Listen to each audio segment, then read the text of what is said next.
Gulf Air 072 cleared to land. Surface wind from 090 degrees at 8 knots. It was the evening of August 23, 2000, a humid summer night in the Middle East. The shimmering lights of Bahrain International Airport flickered in the distance, a silent promise of safety and routine for the passengers aboard Gulf Air Flight 072. Inside the cockpit of the Airbus A320, the atmosphere was calm on the surface, but beneath that calm lay a silent storm of pressure, fatigue, and inexperience, slowly building toward catastrophe. The flight, which had departed from Cairo, Egypt, was scheduled to land in Bahrain after a relatively short journey. It should have been just another flight logged in the records of civil aviation. The skies were clear, visibility was perfect, and the sea below lay still like a black mirror. Everything appeared ideal. But as Flight 072 began its final approach, something went terribly wrong. Something that would cost 143 lives and leave an entire region in mourning. Captain Ibrahim al-Shakib, a 37-year-old Bahraini national, sat in command of the aircraft. He had logged over 4,000 hours of flying time. A respectable number, but crucially, only 86 of those hours were as pilot in command in the A320. His co-pilot, 25-year-old First Officer Khalid al-Alawi from Oman, was even more inexperienced. With just over 600 flight hours, he was fresh to the world of commercial aviation, still learning the ropes in real time. Both men were competent in their own right, but they were not yet a seasoned team, something that would prove fatal in the high-stress moments ahead. On that night, the weight of the aircraft was not the only burden being carried into Bahraini airspace. Time pressure, delayed departure, night flying, and a rush to meet performance expectations all coalesced into a perfect storm. And yet, none of the 135 passengers aboard had any inkling of the tragedy that was forming ahead. They were business travelers, vacationers, students, and families, coming from 17 different nationalities. Most of them were likely focused on the simple things, returning home, seeing loved ones, or arriving at a new destination. They had no idea that the final minutes of their lives had begun ticking down the moment the flight descended toward the runway. From 14,000 feet, Flight 072 began its descent into the calm airspace over Bahrain. The pilots contacted approach control as instructed. The controller's voice crackled over the radio, routine and familiar. Gulf Air 072, descend to 3,500 feet. But here, a misunderstanding set the gears of disaster in motion. The captain believed they were cleared only to 7,000 feet and instructed the first officer to relay that interpretation. The miscommunication was corrected quickly enough by air traffic control, but the delay in descending added unnecessary urgency to their approach. They were now too high, too fast, and behind the curve, pushing the aircraft into a... This rapid descent was the first in a series of missteps. Standard approach procedures required the aircraft to be fully configured, landing gear down, flaps fully extended, and a stabilized speed by the time it reached 5 nautical miles from the runway. But as Flight 072 passed that point, it was still racing toward the Earth at over 300 knots. The flaps were barely extended, the gear was late to deploy, and the airplane was not in any state to land safely. At this critical juncture, a missed approach, a go-around, was the correct and safest decision. But the captain chose another path. He announced that he had the airfield in sight and disengaged the autopilot, switching from an instrument-based approach to a visual one. It was a subtle but dangerous decision. The airplane was still not in the right position or configuration to land, and this shift added further complexity to an already overloaded situation. It was now fully in the hands of a fatigued and pressured pilot, navigating visually in a dark, moonless night with no real external references. Then came the final, desperate turn. Realizing that a safe landing was now impossible, the captain radioed the tower and requested permission to conduct a 360-degree left-hand turn to reposition for another attempt. The request was granted, and the captain began maneuvering the aircraft. But instead of climbing to a safe altitude and stabilizing the flight, he initiated the turn almost immediately, without briefing his first officer or following standard go-around procedures. The aircraft, still heavy and configured improperly for such a maneuver, began a wide arc over the water. The flaps were extended to full, further reducing the aircraft's ability to gain altitude. The turn was steep, uneven, and erratic. The controller, watching from the tower, observed the maneuver with concern. He'd never seen an aircraft fly such an aggressive circle at that altitude, so close to the runway. As the aircraft completed the circle and aligned once again with the airport, it was too low. The cockpit alarms blared their warnings. Sink rate, pull up! But it was too late. The captain, likely experiencing spatial disorientation in the dark night sky, mistakenly believed the aircraft was climbing.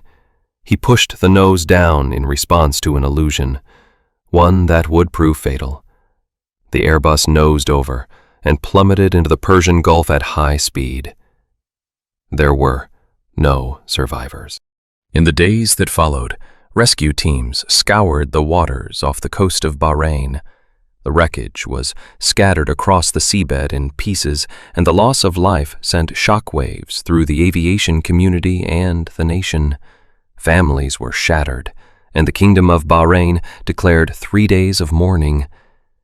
Investigators would later learn that the crash of Gulf Air Flight 072 was not due to mechanical failure or bad weather.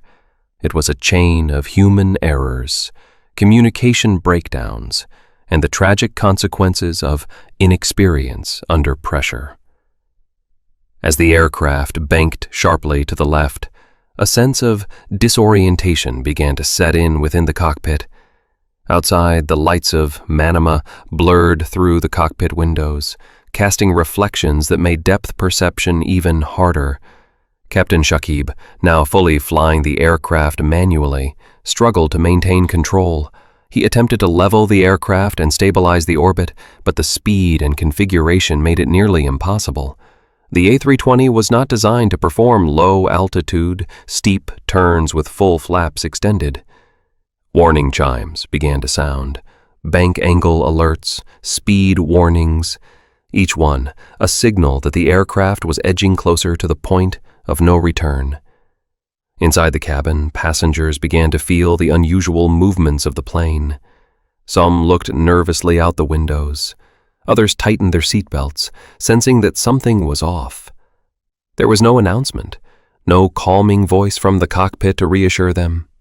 Flight attendants exchanged glances, the tension in the air growing thicker by the second. They had been trained for emergencies, but nothing prepared them for the confusion they now faced.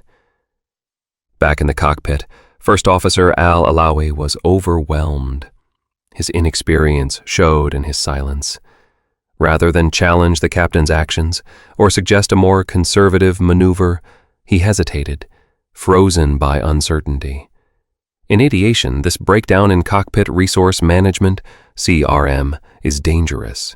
Pilots must work as a team, questioning decisions when needed, offering support, and maintaining shared situational awareness. Here, that dynamic failed completely.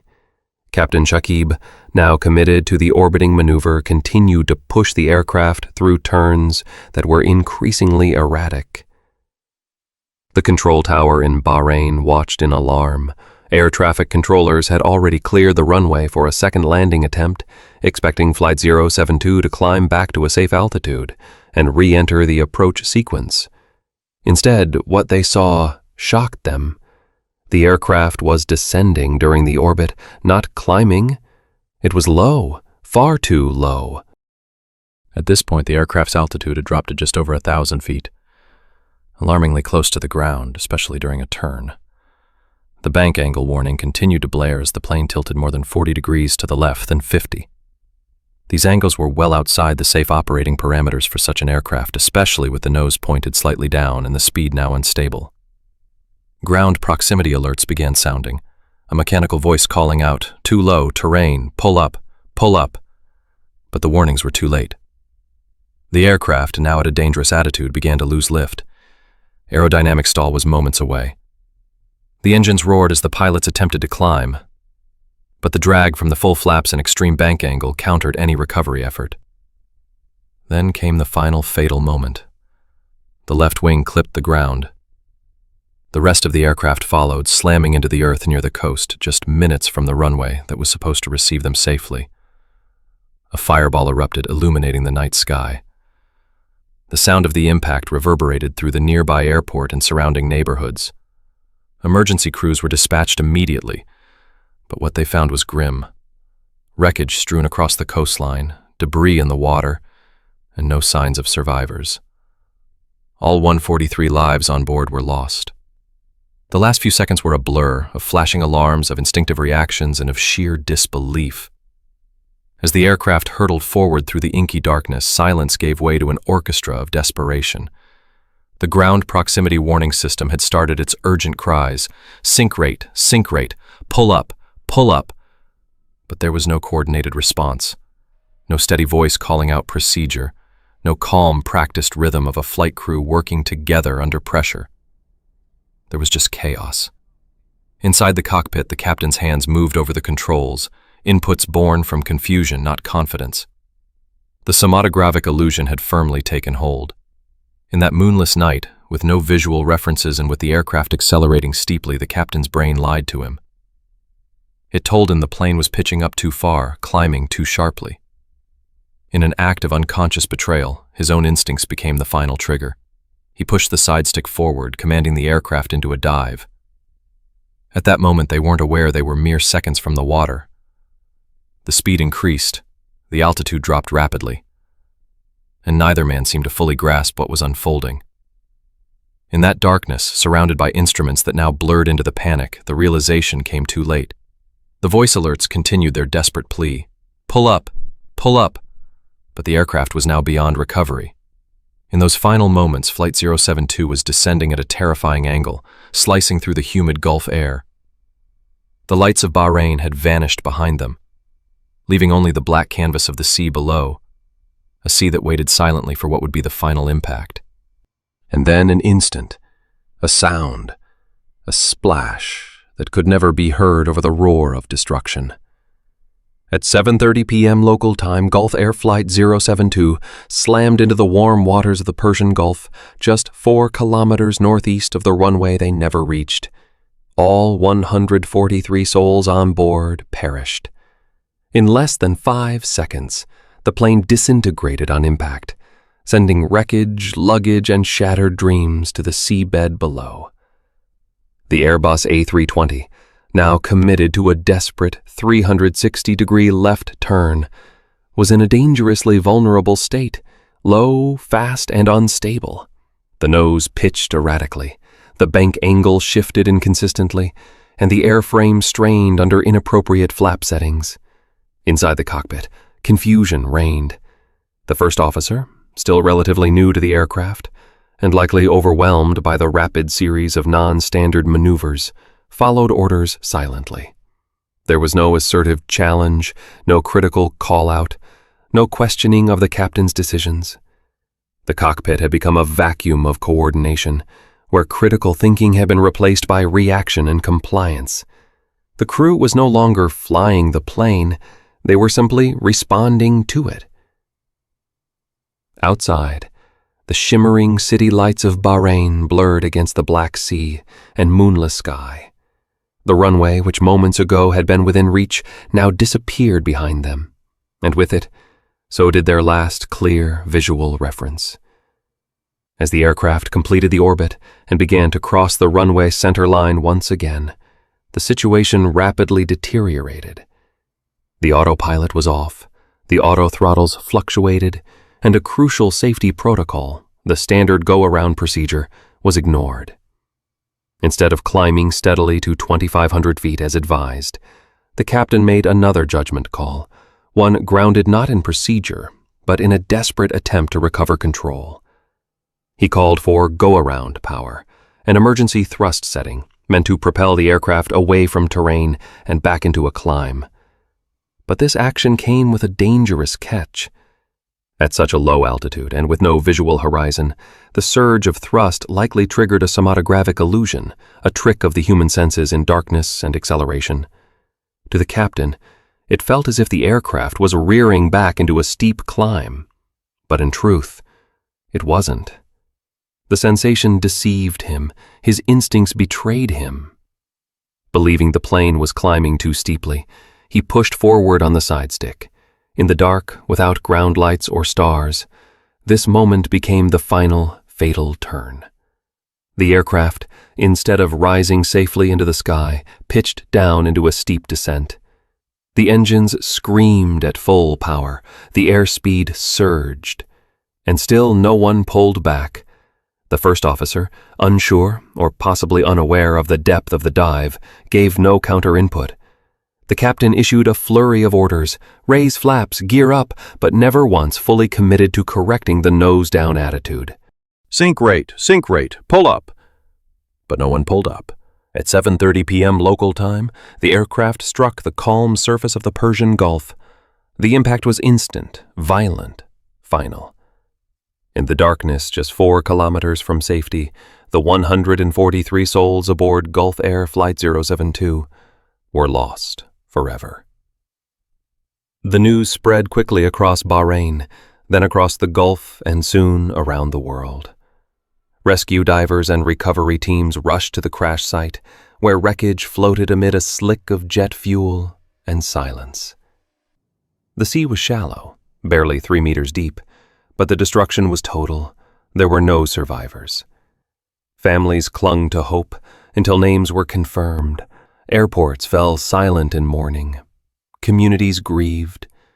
Bahrain declared 3 days of national mourning, and Gulf Air retired the flight number. 072 would never fly again. In the days and weeks that followed, investigators worked tirelessly to understand what had gone so terribly wrong. The flight data recorder, pulled from the seafloor, revealed a tragic sequence of errors and missed opportunities. The cockpit voice recorder painted an even grimmer picture. A young, inexperienced crew under pressure, making rushed decisions in the dark without standard coordination or proper communication. The captain, though well-liked and professional, had only 86 hours as pilot in command of the A320. He had not yet developed the deep, instinctive familiarity that can make the difference between recovery and catastrophe. His first officer, still building confidence, did not challenge his decisions, even as the situation spiraled out of control. More findings came to light. The delayed departure from Cairo had pushed the flight deeper into nighttime. The approach to Bahrain had been fast and steep. The aircraft was never properly configured for landing.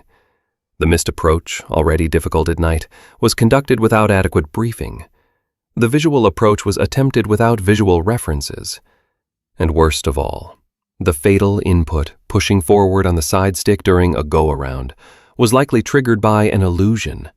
The very sensation meant to keep humans safe in flight betrayed them in their most critical moment. The final report laid bare a chain of human errors, not a single catastrophic failure, but a cascading series of misjudgments, misunderstandings, and missed warnings.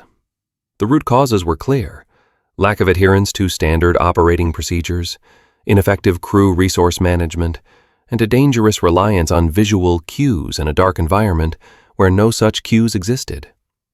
The investigators did not place blame, but they highlighted the need for change, urgent, systemic change that could save lives in the future. Gulf Air, along with aviation authorities across the region, launched a comprehensive review of training standards. Simulator sessions became more rigorous, especially around go-arounds, spatial disorientation, and night operations. New emphasis was placed on crew coordination, on teaching first officers to speak up and captains to listen. Airlines worldwide studied the case of Flight 072, learning not just what happened, but why, and how to prevent it from ever happening again. The legacy of Flight 072 is written in regulation, in cockpit procedures, and in the countless lives protected by lessons learned the hard way. But for the families of those 143 souls, that legacy can never replace what was lost. Fathers, mothers, children. Ordinary people on a short hop across the Gulf, whose stories ended not with a safe landing, but with a tragedy that still echoes today. To this day, as aircraft approach Bahrain International Airport on quiet nights, pilots follow more precise protocols, and some may remember the name, Gulf Air 072, a flight that never made it home, but taught the world why every second in the cockpit matters, and why in aviation there are no small mistakes.